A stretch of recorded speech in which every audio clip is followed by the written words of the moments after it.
Magandang gabi, Pilipinas.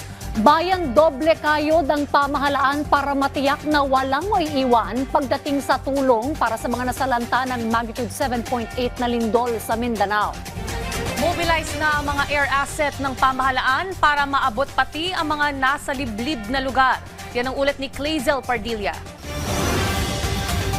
Sa gitna ng katirikan ng araw at nagibang bahagi ng mga gusali, pilit na hinuhukay ng mga tauhan ng Bureau of Fire Protection ang biktimang ito na naipit sa gumuhong establishmento 2 araw matapos ang magnitude 7.8 na lindol na tumama sa Sarangani Province. 21 bangkay na ang na-recover ng BFP sa Malapatan, Sarangani at General Santos City at posible pang madagdagan sa patuloy na search and rescue operation ng BFP. Sa pinakahuling tala ng NDRRMC, pumalo na sa 45 ang namatay dahil sa pagyanig. Halos 500 ang nasugatan, 17 ang nawawala.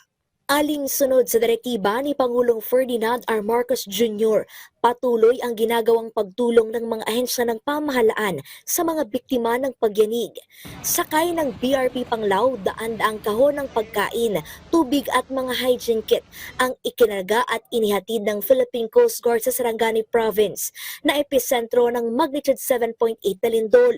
Layo nitong matiyak na hindi magugutom ang mga biktima ng malakas na pagyanig. Nakapaglatag na ang DSWD ng mga libreng tent para sa mga bakwit sa maasim Sarangani. Nais ng ahensya na magkaroon ng pansamantalang kanlungan ang mga residente na nawala ng bahay dahil sa lindol. Higit 150 tent din ang inihatid sa Davao City.